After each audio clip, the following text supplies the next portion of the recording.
హ్యావ్యూస్ welcome to our channel. నేను మీ Rajesh. So ఇంకా మన ఛానల్ ఎవరైనా సబ్స్క్రైబ్ చేసుకోకపోతే ఫస్ట్ అయితే సబ్స్క్రైబ్ చేయండి. మీ అందరి కోసం మంచి కంటెంట్తో నేను ఎప్పుడు వస్తుంటాను. సో ముక్కు అవినాష్ ఏం చేస్తున్నాడు, బిగ్ బాస్ తర్వాత అవినాష్ ఏం చేస్తున్నాడు? సో అవినాష్ గురించి చెప్పుకోవాలంటే మనకి కొన్ని కొంతమంది ఉంటారు. సో తను ఎక్కడుంటే అక్కడ ఎంటర్టైన్మెంట్.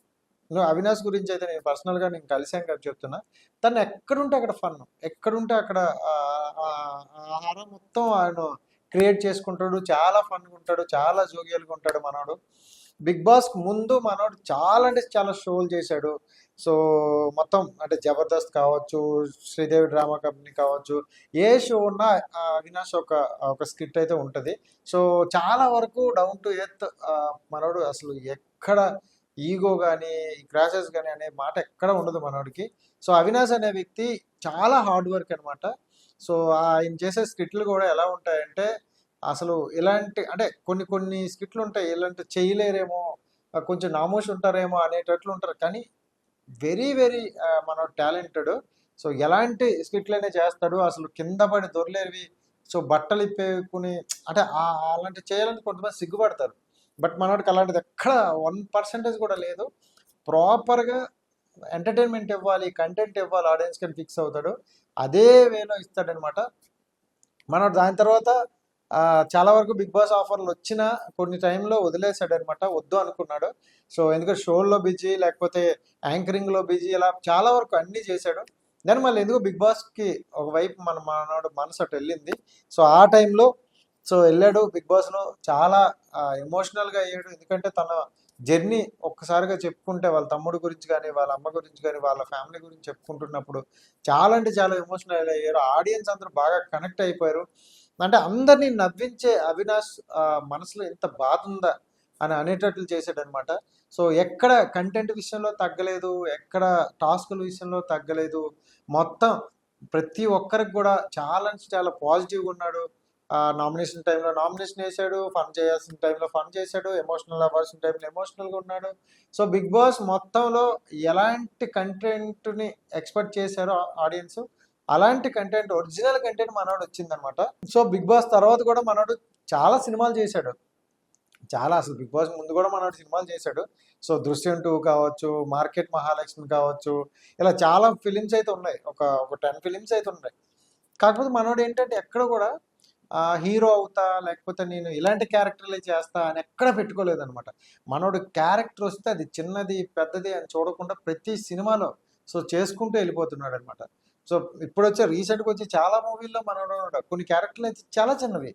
అసలు అవినాష్ లాంటి క్యారెక్టర్లు ఒప్పుకుంటారా అని చాలా మంది అన్నారు. బట్ అసలు అతని క్యారెక్టర్ అంటే ఒక డైరెక్టర్ అనే వ్యక్తి తన దగ్గరకు వచ్చి ఇలా ఒక క్యారెక్టర్ ఉంది చేస్తావా అని అడగడమే లేదు. ఖచ్చితంగా ఆ క్యారెక్టర్ న్యాయం చేస్తాడు. అండ్ ఆ డైరెక్టర్కి అనుకునే ఆయన మీద పెట్టుకునే నమ్మకాన్ని కంప్లీట్ చేస్తాడనమాట. ముక్కు అవినాష్ నిజంగా అందరితో చాలా అంటే చాలా జోగియల్గా ఉంటాడు, చాలా ఫ్రెండ్లీగా ఉంటాడు. సో ప్రతి ఒక్కరితో కూడా చాలా మంచిగా వామ్ వెల్కమ్ చేసుకుంటాడు అనమాట. సో బిగ్ బాస్ తర్వాత కూడా ఆయన గ్రాఫ్ ఎక్కడ తగ్గలేదు. అంటే కొంతమంది అంటారు బిగ్ బాస్ తర్వాత ఆపర్చునిటీలు తక్కువ అయిపోతున్నాయి, సక్సెస్ రేట్ తక్కువ అవుతుందని. బట్ ఆపర్చునిటీ ఎక్కడ తగ్గట్లేదు, ప్రతి సినిమాలు ఎక్కువ వస్తున్నాయి. అంటే సక్సెస్ అనేది మీకు అంత వ్యూస్గా కనిపించట్లేదు. కానీ ఒక ఆర్టిస్ట్కి కావాల్సిన రోజు పని, వర్క్ కావాలి. డైలీ మనం ఏదో ఒక షూట్లో ఉండాలి, ఏదో ఒక దాంట్లో కనిపించాలి అని ఫిక్స్ అయ్యి ఉంటారు ఒక ఆర్టిస్ట్ అనేవారు. సో ఆ ఆర్టిస్ట్కి కంప్లీట్గా మనకు ఆ మంత్ అంతా నువ్వు కనిపిస్తుంటే చాలు. సో ప్రతి ఒక్కడు కూడా మనోడికి ఇచ్చిన దాంట్లో 100% కంప్లీట్ చేసుకుని వెళ్ళాడు. మనోడు ఎక్కడ డిసప్పాయింట్మెంట్ అనేది లేదు. సో వాళ్ళ తమ్ముడిది రీసెంట్గా ఒక మూవీ కూడా వస్తుందన్నమాట. సో ఆ మూవీ ఏచికిత్ అనే మూవీ వస్తుంది వాళ్ళ తమ్ముడిది. సో దానికి కూడా వచ్చి మాట్లాడాడు. వాడు చాలా కష్టపడుతున్నాడు. అవినాష్ అని చెప్తే, అవినాష్ తమ్ముడు అని చెప్తే రికగ్నిషన్ రావడం కాదు, వాడికంటూ ఒక రికగ్నిషన్ కావాలి, అందుకే కష్టపడుతున్నాడని చాలా అంటే తమ్ముడికి ఎంతో ప్రేమ ఉన్న ఒక ఈవెంట్కి వచ్చి 4 మాటలు మాట్లాడి వెళ్ళడం అనేది నిజంగా చాలా గ్రేట్. నా నా ఫేమ్ చూసుకుని వాడి ఫేమ్ రావడం కాదు, ఆ టాలెంట్ చూసి వాడి ఫేమ్ రావాలంటారు. సో ఇలాంటి అన్నయ్య ప్రతి ఒక్కరికి ఉండాలన్నమాట. అండ్ చిన్న హార్డ్ వర్క్ చూసుకుంటే మీ అందరికీ తెలిసిందే. స్టార్టింగ్ నుండి ఎండింగ్ వరకు ఇప్పటి వరకు కూడా ప్రతిరోజు కష్టపడుతూనే ఉంటాడు. ఒక యాంకర్గా కావచ్చు, ఒక ఆర్టిస్ట్గా కావచ్చు, ఒక మూవీస్లో కావచ్చు, షోస్లో కావచ్చు, సిరీస్లో కావచ్చు, ఏది వాట్ నాట్ ఏది ఉన్నా చేసుకుంటూ వెళ్తానంటున్నాడు. సో అవినాష్ నిజంగా విష్ ఆల్ ది బెస్ట్. ఒక మంచి కంటెంట్ ఇచ్చుకుంటూ మంచి పనులు చేసుకుంటూ వెళ్తున్నావు.